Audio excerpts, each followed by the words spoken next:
suis le docteur Louis Marcelin. Je travaille à l'hôpital Cochin Port-Royal dans le service du professeur Charles Chaperon et nous allons aujourd'hui parler de endométriose et d'adénomiose et notamment des définitions, des descriptions des formes anatomocliniques et de la pathogénèse. L'endométriose et l'adénomiose sont des pathologies gynécologiques fréquentes qui sont définies par la présence de tissu endométrial en dehors de la cavité utérine. Ce sont des maladies qui peuvent être parfaitement asymptomatiques mais qui présentent généralement des douleurs, de l'infertilité et qui sont responsables de saignements utérins anormaux. La prévalence et l'incidence de ces maladies sont difficiles à estimer en raison du fait que ce sont des maladies hétérogènes, qu'il n'y a pas de population de référence et que la méthode diagnostique utilisée n'est pas forcément la même, sachant que dans les études de population générale, la prévalence a tendance à être sous-évaluée, alors que dans les études monocentriques, la prévalence a tendance à être un peu surévaluée. Parlons d'endométriose d'abord. L'endométriose est une maladie hétérogène qui présente trois phénotypes classiquement retenus, que sont l'endométriose superficielle qui correspond aux implants péritonéaux sur le péritoine de la cavité abdominopelvienne, les kystes ovariens d'endométriose ou endométriome ovarien, qui sont des formations kystiques de l'ovaire, et puis les formes plus sévères, l'endométriose profonde, qui elle est définie par la présence de lésions sous-péritonéales qui peuvent infiltrer jusqu'à 5 mm sous la surface du péritoine, ou, dans d'autres définitions, des lésions qui infiltrent la couche musculaire des organes qui entourent l'utérus dans la cavité pelvienne.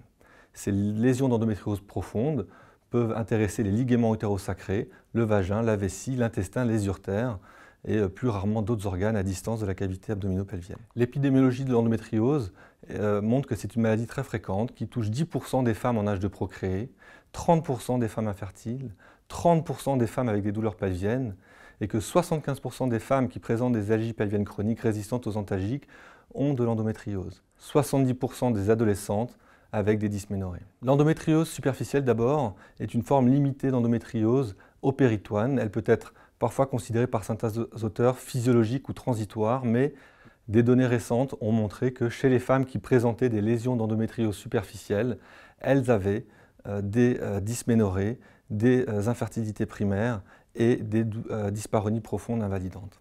L'endométriome ou l'endométriose ovarienne est considérée comme un pseudokyste de l'ovaire dont l'origine semble extra-ovarienne. Il s'agit d'une formation qui se fait autour d'une lésion péritonéale hémorragique sur laquelle l'ovaire viendrait secondairement adhérer et développer un kyste. Le rôle de l'ovulation et des corps jaunes hémorragiques est largement incriminé dans la physiopathologie de ces lésions et l'exérèse chirurgicale est quelque chose qui peut engendrer une perte de cortex et donc altérer la réserve ovarienne des patientes chez qui on enlève ces kystes. Enfin, lorsqu'il est douloureux, l'endométriome doit faire rechercher une endométriose profonde car c'est vraiment la face cachée de l'iceberg et chez ces patients qui ont ces kystes douloureux, il a été démontré qu'il était associé à des lésions profondes, souvent intestinales, avec un nombre de lésions profondes augmenté. L'endométriose profonde, enfin, peut toucher les ligaments utérosacrés dans 50% des cas, le cul-de-sac vaginal postérieur dans 15% des cas, les intestins dans 20 à 25%, avec plutôt la face antérieure du rectum, la jonction recto-sigmoïdienne,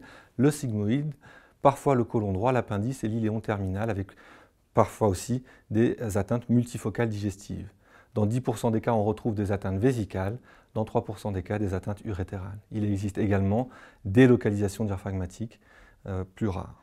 Dans tous les cas, les lésions d'endométriose profonde sont souvent associées entre elles et sont multifocales. La physiopathologie de l'endométriose est mal connue et parmi les hypothèses, la principale retenue est celle de la théorie de l'implantation qui fait référence au rôle du reflux menstruel par les trompes du sang qui provient de la cavité utérine. Ces cellules endométriales se retrouvent disséminées dans la cavité abdominale et vont induire des réactions inflammatoires faisant intervenir des cytokines, des facteurs de croissance, des métalloprotéases qui vont permettre l'implantation et la pérennisation des lésions. La localisation des lésions profondes respecte le flux menstruel de la cavité péritonéale, ce qui corrobore la théorie de l'implantation et du reflux menstruel rétrograde, puisqu'on retrouve plus souvent des lésions pelviennes que des lésions abdominales, des lésions postérieures que des lésions antérieures, des lésions gauches plutôt que des lésions droites, et au niveau de l'abdomen, des lésions droites plutôt que des lésions gauches, ce qui s'inscrit dans la distribution des lésions en rapport avec le flux du liquide péritonéal. Cette multifocalité des lésions profondes a été observée au cours de différentes études qui ont montré qu'on retrouvait de façon significative des atteintes multifocales, qu'elles associent des lésions vaginales, urinaires, intestinales, urétérales. Ce reflux menstruel va ensuite être associé à des réactions locales qui vont impliquer des facteurs environnementaux, des facteurs hormonaux, des facteurs génétiques, des facteurs épigénétiques et des facteurs immunologiques qui vont participer à l'auto-entretien des lésions et à leur développement. Cette physiopathologie fait référence à des processus de neuroangiogénèse, de résistance à la progestérone, d'altération de la réponse immunitaire, d'excès de stress oxydant et de réponse inflammatoire chronique locale qui vont entretenir une boucle d'auto-activation et d'auto-entretien des processus d'angiogénèse, d'adhésion, d'invasion, de prolifération et de stéroïdogénèse. Passons maintenant à l'adénomiose. L'adénomiose a une prévalence et une incidence qui n'est pas connue dans la population générale. Il faut faire une hystérectomie pour faire le diagnostic de certitude. Et donc, le diagnostic d'adénomiose est retenu en imagerie avec l'échographie et l'IRM, respectant des critères bien particuliers. C'est une pathologie qui est fréquente chez la multipare, mais qui a été observée chez 30% des femmes de moins de 30 ans. Le diagnostic est radiologique et peut être fait à l'échographie et à l'IRM, et on voit que dans différentes séries qui ont impliqué des échographies ou des IRM, on a retrouvé cette pathologie fréquente chez les multipares et dans 30% des cas chez les femmes de moins de 30 ans. Il existe également différentes formes anatomocliniques d'adénomiose. Cette présence de tissu endométrial dans le baumiètre peut générer 3 phénotypes classiquement définis que sont l'adénomiose diffuse, l'adénomiose focale et puis l'adénomiome qui est le kyste adénomiosique intramyométrial. L'adénomiose diffuse correspond à la diffusion de dedans vers le dehors des cellules endométriales qui vont franchir la lame basale et envahir le myomètre. Alors que l'adénomiose focale a une physiologie qui reprend l'hypothèse du reflux menstruel avec un reflux des cellules transtubéaires, des cellules endométriales qui viennent se greffer de dehors vers le dedans au niveau de la séreuse utérine. En imagerie, on définit très bien l'adénomiose diffuse avec une jaune jonctionnelle supérieure à 12 mm, des spots hyper intenses et un ratio de zone jonctionnelle sur myomètre supérieur à 40 dans certaines séries. Alors que l'adénomiose focale met en évidence des spots hyper intenses focalisés avec une zone jonctionnelle qui est normale. Il existe d'autres classifications de l'adénomiose et notamment la classification de Kishi qui définit différents sous-types en fonction du niveau d'atteinte du myomètre de son versant externe au versant externe. La physiopathologie de l'adénomiose est également mal connue. On retient l'hypothèse dans l'adénomiose diffuse de l'invasion de dedans vers le dehors des cellules endométriales. Il existe également des phénomènes de métaplasie et de la théorie des cellules souches qui vont se modifier et vont se développer au sein du myomètre. Et enfin, pour l'adénomiose focalisée, l'hypothèse probable du reflux menstruel avec cette colonisation myométriale de dehors en dedans. Différents facteurs sont impliqués dans cette physiopathologie, des facteurs immunitaires, des facteurs hormonaux avec des mécanismes de transition épithélio-mésenchymateuse, des mécanismes d'angiogénèse et des altérations intrinsèques mécaniques du myomètre. Différentes hypothèses sont également évoquées dans cette physiopathologie de l'adénomiose, avec notamment la création de microtraumatismes et d'altérations tissulaires qui vont exacerber des processus inflammatoires qui seront eux-mêmes augmentés par l'hyperpéristatisme myométrial et engendrer l'activation de voies inflammatoires qui vont elles-mêmes produire des hormones en local et entretenir la lésion et développer les lésions d'adénomiose. La transition épithélio-mésenchymateuse fait référence à ces altérations tissulaires au niveau du compartiment endométrial, impliquant l'altération et l'activation de production de molécules pro-inflammatoires, elles-mêmes qui vont faire participer des processus immunitaires anormaux participant à cette transition tissulaire. En local, ces mécanismes immunitaires impliquent les cellules T et les macrophages qui vont produire des cytokines et qui vont participer à la transformation de cellules épithéliales en cellules mésenchymateuses. Alors dans le futur, la physiopathologie de l'adénomiose et de l'endométriose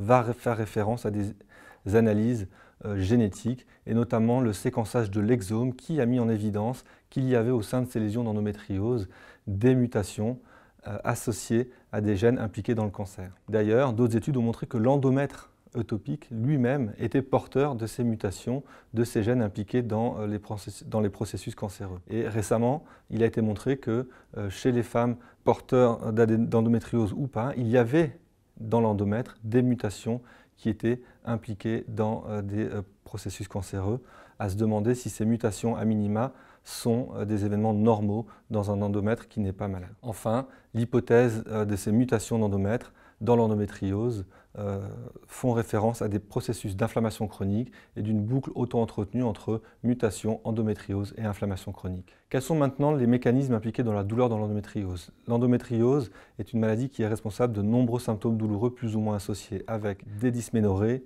des douleurs pelviennes chroniques, des dyspareunies. Mais 10% des femmes qui sont porteuses d'endométriose sont asymptomatiques. Il existe également d'autres pathologies douloureuses associées à l'endométriose, comme le syndrome de l'intestin irritable, les fibromyalgies ou les cystites interstitielles qui participent à la difficulté de l'identification d'endométriose chez ces patientes symptomatiques douloureuses chroniques. Mais les mécanismes de la douleur impliquent des stimulations nociceptives périphériques par l'inflammation et le relargage de molécules au niveau local qui vont activer une neuroangiogénèse et qui va participer à cet auto-entretien de la douleur.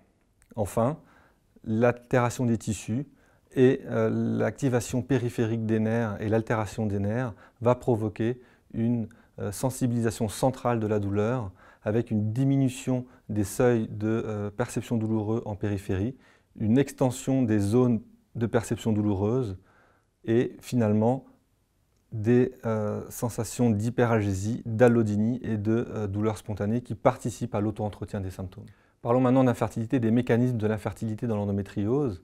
Les femmes atteintes d'endométriose, 35% d'entre elles vont développer une infertilité. Parmi les femmes infertiles, il y a 30% des femmes qui ont l'endométriose. Et parmi les femmes infertiles douloureuses, 50% d'entre elles vont avoir de l'endométriose. Le rôle de l'endométriose dans l'infertilité est multifactoriel. Au niveau de l'endomètre d'abord, avec l'activation locale de processus immunitaires, la prolifération de cellules et la perturbation des mécanismes d'apoptose, la production de cytokines inflammatoires, la production d'hormones stéroïdiennes modifiées dans un contexte de facteurs épigénétiques et enfin le stress oxydatif vont contribuer à cette modification de l'endomètre qui va participer au développement de l'endométriose et à son infertilité. Et donc dans les mécanismes de l'infertilité, on retrouve au niveau du compartiment de la cavité abdominale l'inflammation chronique qui va altérer les interactions gamétiques entre le sperme et l'ovocyte, les adhérences qui elles-mêmes vont participer à une altération de la fonction tubaire.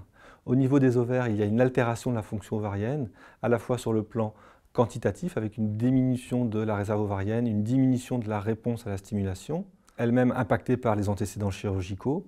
Une question sur la qualité ovocytaire n'est pas résolue et probablement que l'endométriose n'altère pas per se la qualité des ovocytes. L'utérus ensuite qui peut être altéré dans un contexte d'endométriose avec des modifications de l'endomètre utopique, on l'a vu, et qui va participer à l'altération de l'implantation embryonnaire, notamment lorsqu'il y a de l'adénomiose associée.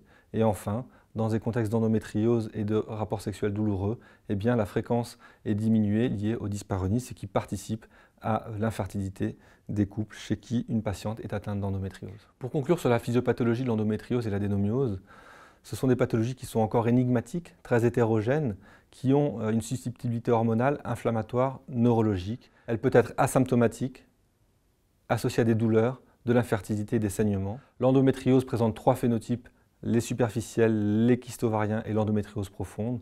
L'adénomiose présente 2 phénotypes classiques que sont l'adénomiose diffuse et l'adénomiose focale. La physiopathologie fait référence aux menstruations rétrogrades avec la dissémination de cellules endométriales dans la cavité abdominale et tout au cours de la vie des femmes, à partir de la période in utero jusqu'à la ménopause, il va y avoir un impact de l'environnement, des mécanismes génétiques et épigénétiques, des événements immunitaires qui vont participer à l'inflammation, l'angiogénèse, la neurogénèse et la fibrogénèse impliquées dans les lésions d'endométriose et d'adénomiose. Et enfin, il y a une grande attente des nouvelles techniques de séquençage moléculaire pour permettre la réalisation de classifications moléculaires afin de réaliser des corrélations entre le phénotype clinique, anatomique et moléculaire, permettre des diagnostics précoces avec des marqueurs précoces d'endométriose afin de mettre en place une prise en charge personnalisée et individualisée. C'est ce qu'on s'efforce à faire dans le centre de l'hôpital Cochin, dans le service du professeur Chaperon, qui associe des équipes de chirurgie, de gynécologie médicale et d'AMP.